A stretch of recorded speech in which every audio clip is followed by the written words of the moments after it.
Ingersoll Rand case competition. This is our presentation.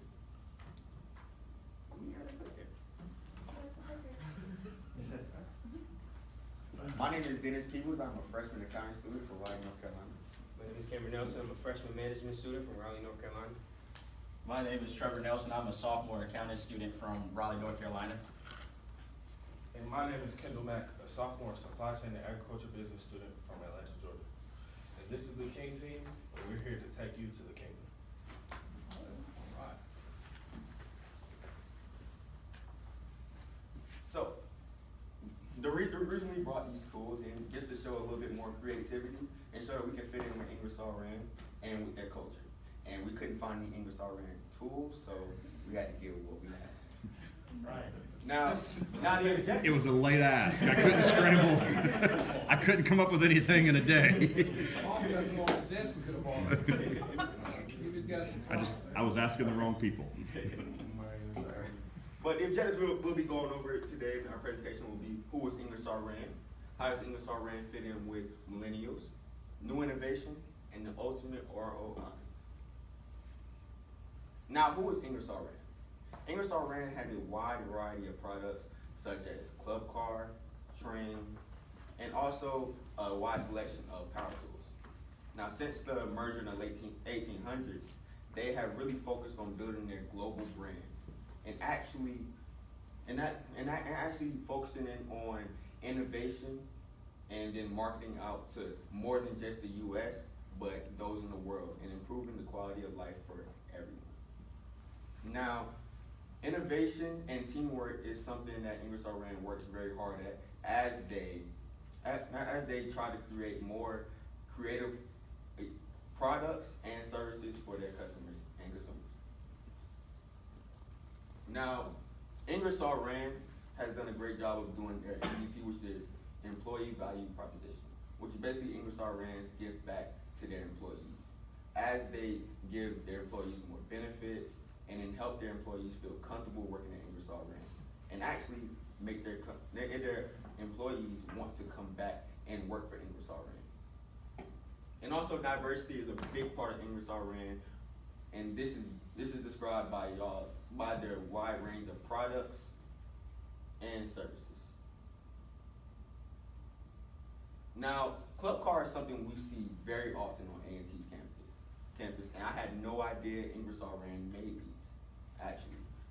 But the reason why you would not know Ingersoll Rand makes these because their logo isn't very big on the club car. Because the club car already has their brand. It's all about brand recognition. Club car has their audience, they market to everyone, and Ingersoll Rand trying to change that would not help club car progress. It would only just change up the clientele.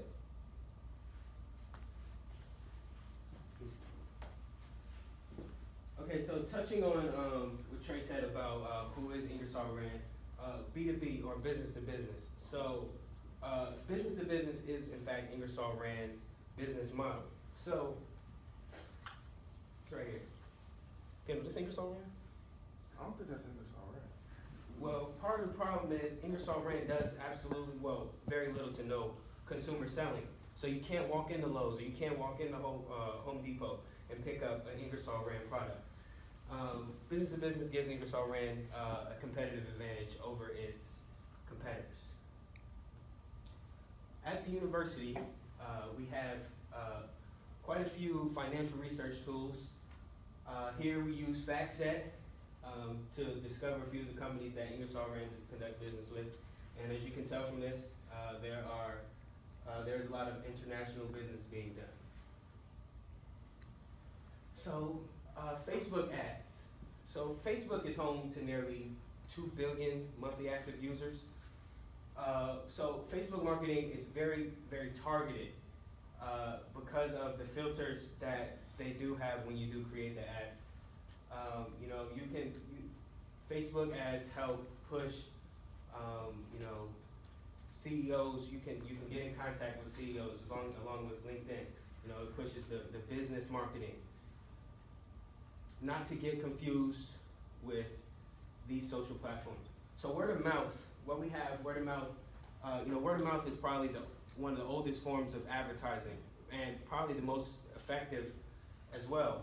Millennials such as myself and probably everybody on the team use Twitter and Instagram and YouTube to find our information, to spread what's going on, what's keeping everything, going.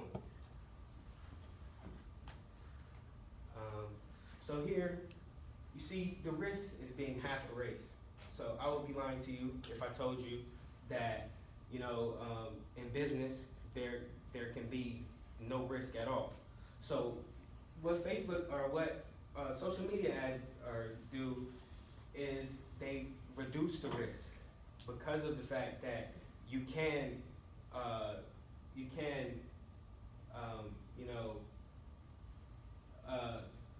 measure. You can measure, the ads as opposed to looking at a billboard where you can't tell who looked at it and who's getting the positive feedback from that advertising.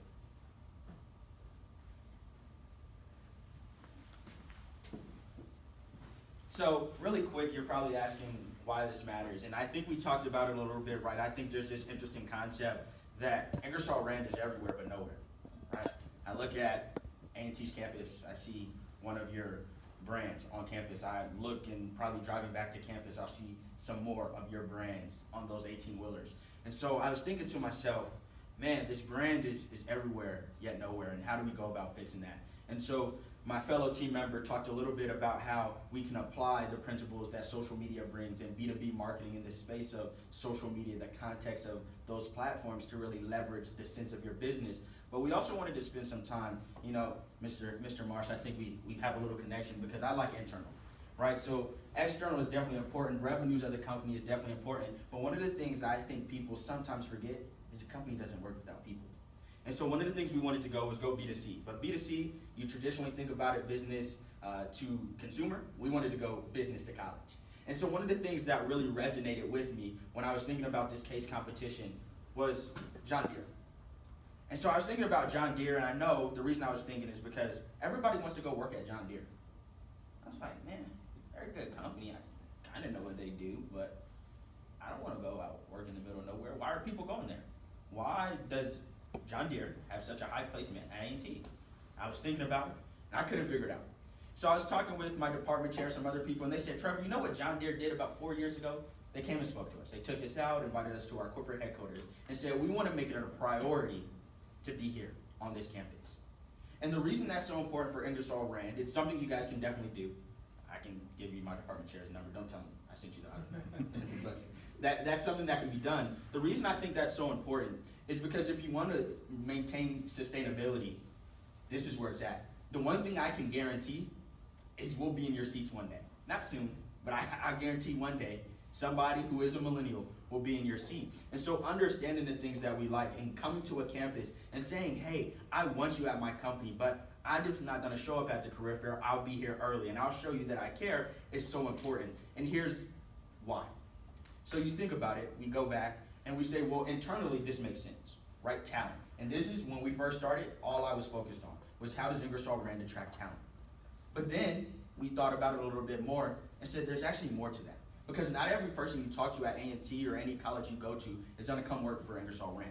But what you've done by being on this campus is they now know who Ingersoll Rand is. When they're at a golf course, they'll know that that club car is Ingersoll Rand. When they're driving up and down the road, they'll know that company is Ingersoll Rand. And the reason that's so important is for brand recognition. We talked about Ingersoll Rand as that company that's everywhere, but nobody knows. And so one of the ways we really wanted to address that was build a presence, not just on A&T, and you can see our campus there, but on everyone's campus. And I shouldn't say everyone's, but a lot of campuses. And this will allow you to start to build the brand that you wish to do, which ultimately, back to the question that was asked, help you stay flexible and have a sustainable business model. So the next thing we wanted to focus on in a similar sense was going a little bit unorthodox.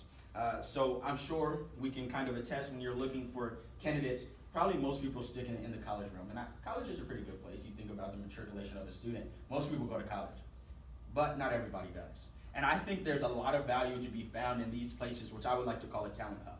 There's so many different places. I would consider a high school, early talent, as it might be considered to be something in the talent hub, where one of the co-working spaces that we can go into with an entrepreneur who might say, I don't know if this is for me, maybe I'm backing off a little bit and I'm interested in some opportunities.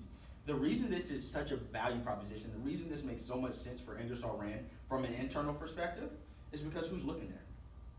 When you go to the Harvards and the big schools, you're competing against Google and you're competing against Twitter, right? And I'm not saying you guys aren't just as good, but they're doing some things that inherently as a manufacturing company, you can't do. And so going here says, there's not a lot of competition. And when there's not a lot of competition, from an internal perspective, that makes talent acquisition and talent management so much better. But again, we didn't want to just focus on that. So back to the fact that we want to focus internal, but also external, we now say when you go to this talent hub and you sponsor an event to foster maybe some 12th graders learning about lean manufacturing or maybe an introduction to Six Sigma, they'll say, man, I know that company, Ingersoll Rand.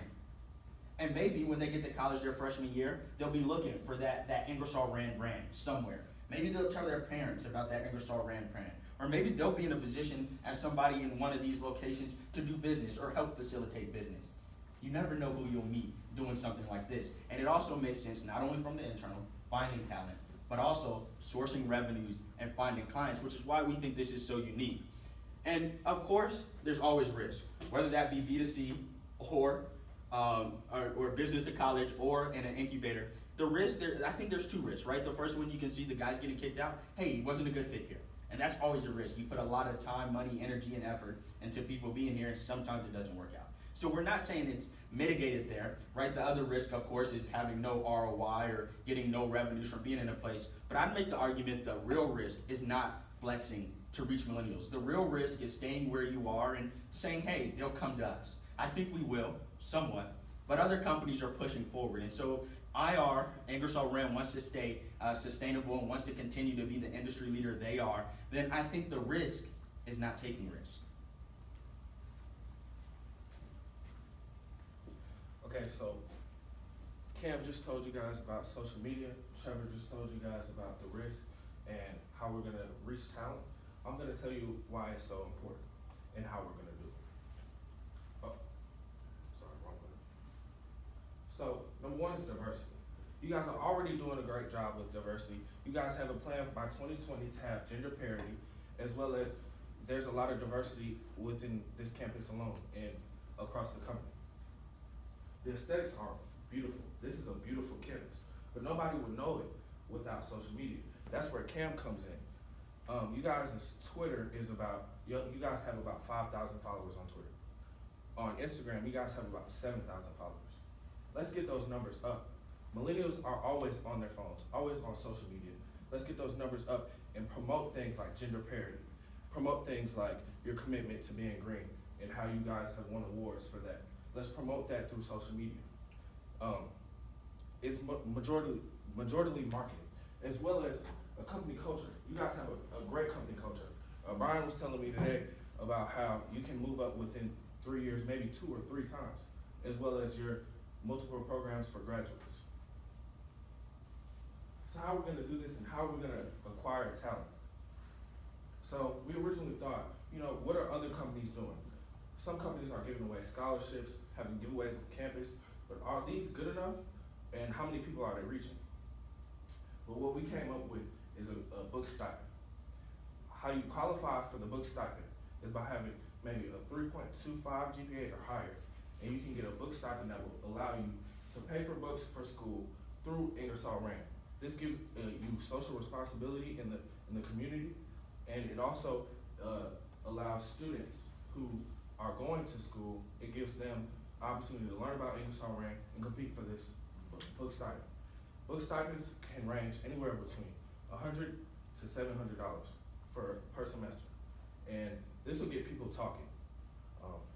Step 2, people will be talking. People across college campuses will be talking. Hey, did you get this book stipend? You didn't make it this time. Well, you can make it next semester. You can get this scholarship next semester. And the way you give out the book stipend is you have qualifications such as GPA as well as major. This helps you when recruiting, because if you have people who have gotten your book stipend, 9 times out of 10 during campus recruitment trips, they're gonna come to your table and say, hey, I got your book stipend. So therefore you already know what major they are, you already know what GPA they have a good GPA, and 9 times out of 10, they're a great student in that college. Step 3, just like Cameron said, it's a lot about word of mouth. Uber became a big company through word of mouth and music, as well as marketing through social media. A person that you guys might know who is also big for millennials is DJ Khaled. DJ Khaled produces music, he has clothing lines, he has a lot of different products, just like Ingersoll Rand has a lot of different products, but they're all branded by DJ Khaled, and he promotes everything through social media. He's a social media icon this year, but based off of everything that he's done throughout social media. The major keys to success. Through social media could be a major key to success for you guys, and allow millennials to know the name of Ingersoll Rand, know the products of Ingersoll Rand, and also, want to come work for Ingersoll Rand.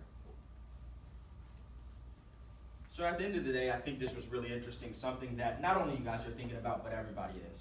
And it's changed. Millennials are coming up. They're thought to be this, I guess, foreign kind of creature. I have no clue how you guys see us, but it seems to be pretty unorthodox. But I think one thing to always keep in mind, whether it be engineering when you're iterating on an idea to come up with that new solution, or whether for us as accounting and finance to really try to figure out how to come up with a product, which gets interesting at times, it's always hard at the beginning. An adjustment to go into college, it's always hard at the beginning. It's a little messy in the middle, trying to figure everything out, trying to work out all the kinks and the things that need to be done. But at the end, it's phenomenal. It's gorgeous. It's something that nobody thought could be done, but now it's here. And so I think when it comes down to it, great human capital is the ultimate ROI. And great human capital isn't just about being internal. It's about building relationships. It's about being strategic. It's about understanding who your client is and how to reach that client. With millennials growing, they not only know how to connect with those people, they know how to connect with other generations. Because I'm sure when I leave here today, I will connect with every one of you on LinkedIn. That means I know how to use LinkedIn. That also means if we implemented a strategy similar to this, I will know how to get in contact with you. I know how to find that CEO for procurement that we need, or whatever the case may be. So the human capital isn't just about talent, which I think is a very important piece, because without talent, you have no company. But I also think it shouldn't be forgotten that human capital is about building relationships with other people. It's about going into communities and focusing on social responsibility, not just because it helps the bottom line, but because it also increases a brand. And I'll leave you guys with this. Again, Ingersoll Rand is everywhere, but nowhere, and we want to help you change that.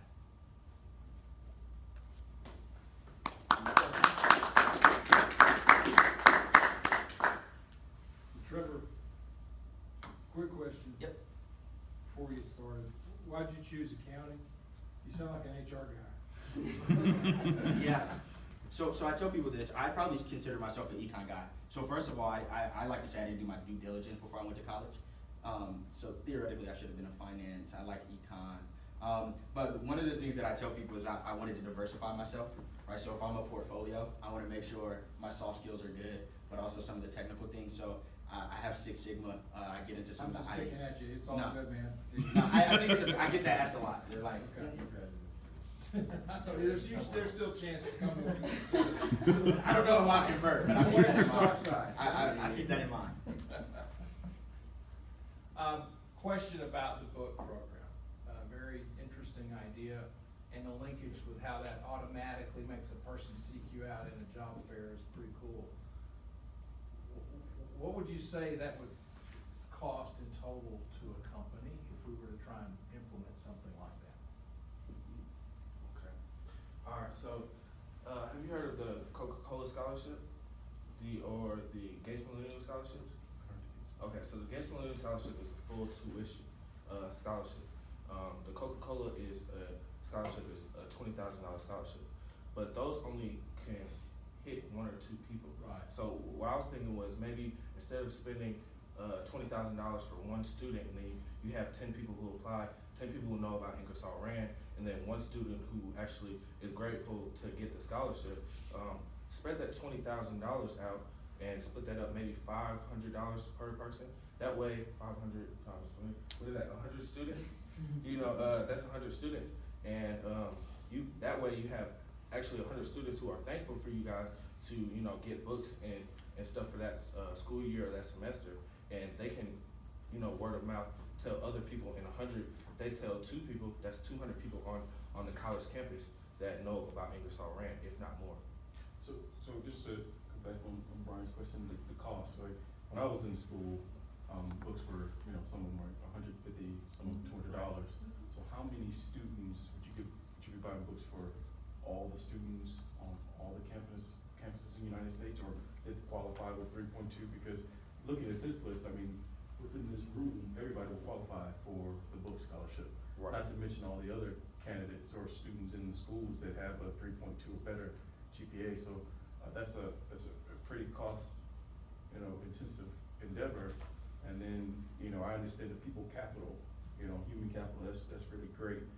But then, you know, what's the return on investment? You know, because like you're kicking out a lot of money for, you know, one, you know, competition. I mean, you bought me a book, I may not come, you know, to your company. Right, but, You know, so- it will, once again, it will be an application process, so just because you have that certain GPA wouldn't make you qualify. It might Right, so be a- major, there's what, maybe 100,000, you know, mechanical engineering majors. Right, you yeah, know. but you will still have to apply for it, so if their application, say there's a 500-word essay or something, if their application wasn't high enough for the top whatever number that you would decide, then they wouldn't make it to the next round and they wouldn't get that book stipend. Okay, so 500 per college campus, they don't qualify.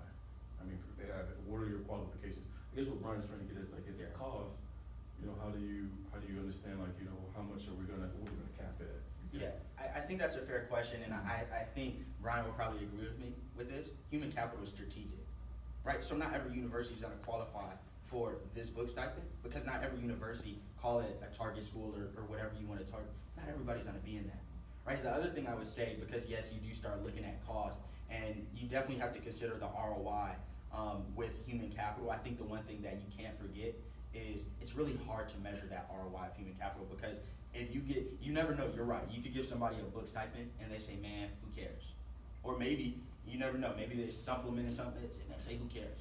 But you also might get that student who says, man, this was the greatest thing ever, I wanna connect with everybody and let everybody know, and because of that, you just fill 4 or 5 seats, right? So I think, you know, there's definitely a risk, and the risk is always inherently there. What we talked about though was, you have to look at ways to innovatively connect with millennials. And one of the things that we talk about, that probably be talked about again in the next presentation, is we wanna see that you care, right? And to show me that you care, you're gonna have to put a little capital, right? And so it's scalable, right? So maybe you start at one of the schools here today. I don't think it matters that much where you start, but you let people know. And honestly, if it was your strategic point, right, you would say, what school would give me the most press? That's kind of where I was going with Right. it. It was not so much a hard number to say Yeah, $1,000 or $5 million, but what would be a strategic Right. plan Right. to implement and tie into those schools that we want to link Yep. with? You know, we're basically an East Coast company, Yep. and recruiting at Stanford's not really gonna help us a lot, frankly. Yep. But what you're tying there makes a lot of sense. Yep. And that's, Let me ask. let's let Carrie answer. So first of all, creative, totally outside the box, totally interesting way of allocating your funds to develop. 2 things, I guess, that I'm gonna ask you guys.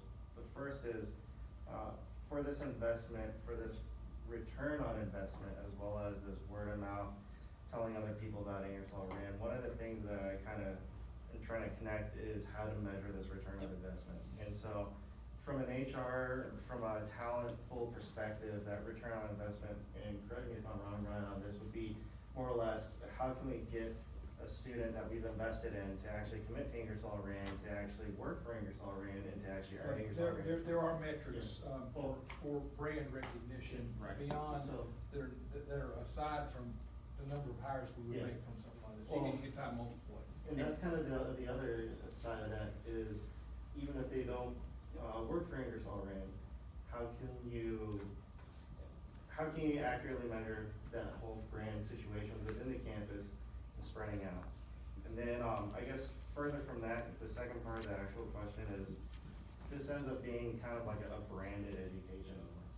And from a millennial's perspective, how does that feel? How would you feel to say that you pretty much have like a sponsored patch on your back, and you're like a NASCAR driver now, where you're going around and you're trying to be the Ingersoll Rand poster boy. Does that make you sell out? Does that make you proud? Like, how can you spin this to where it's not gonna feel like they're just trying to take advantage of the situation? So you wanna take the first one, Cameron? So basically, I think to address your first question, I'm sure you guys have metrics internally, right? To say, hey, this is the value that our brand is producing at the current time.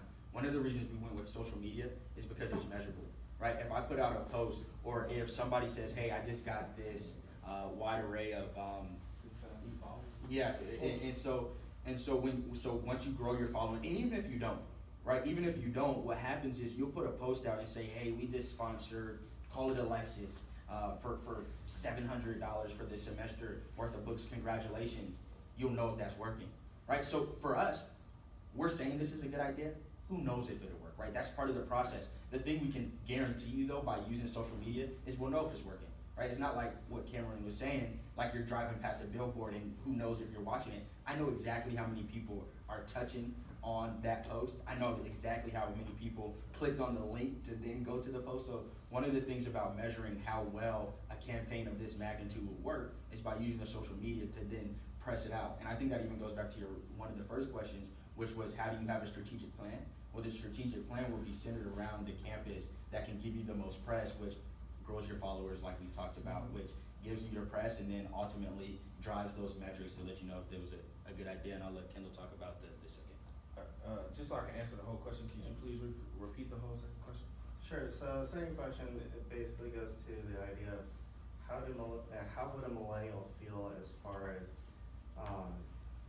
this kind of branded education feel? So you can think of it as a sponsorship, you can think of it as a scholarship, you can think of it as a subsidization, but ultimately you're spreading brand awareness by the fact that we're providing money, and it almost becomes a situation where you're being paid to advertise. So we're basically allocating money instead of into a magazine, we're putting it into the students to be able to spread that word. Would that make a millennial feel like so? Because millennials have this, individual feel to them. They want to be their own person. Are they going to be wandering around campus saying, hey, this is an IR book, or do we need to put like Ingersoll Rand book covers on there so they know? Oh, I kind of see what you're getting at. I see it too. So I mean, me personally, like with my team, like Trey, we're real cool. So if he's walking in and says, man, my book just got paid for by Ingersoll Rand because I filled out or they gave me a book stipend. I'm gonna think, well, shoot, I just spent $700 on my books, so I need to fill out this for next year, right? So that's just, I feel like it's not as a matter of you like selling it to everyone, but it'll be bought out just because of that's like how we are, that's how we move.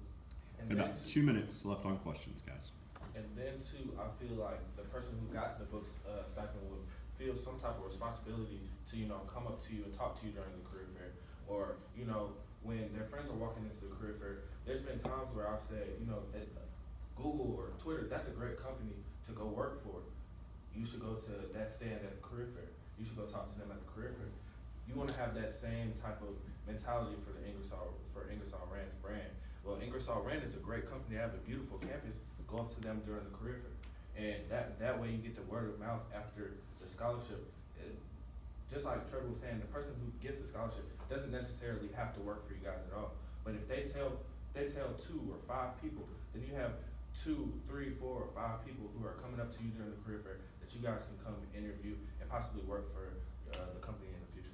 So I'll throw 30 seconds on that really quick. I have a scholarship, right? So I think you can take it a step further. I have obligations as part of my scholarship. I also know my benefactor, right? I can call him. He's really, really wealthy, right? So I feel honored that somebody like him would invest in me, and so I take that very seriously. Not everybody will be like that, but the few that will be massively beneficial. Just what I've seen based on how A&T and other schools, I'm sure, does scholarships. So you could probably implement something similar there, where there is requirements, right? And you start loose and go more stringent as you kind of test and see where kind of things go. And then the other part to that is, even if they don't come back to your ROI question, is if my dad knows that IR is paying for my books, which he will, he might be more inclined to look into what IR actually does, right? So it goes back to how many people are you connected to when IR pays your book, and it's not just me, right? Because 9 times out of 10, I'm not just paying for my books, right? Somebody's helping me. And so when somebody takes care of that, somebody else is gonna be made aware of that.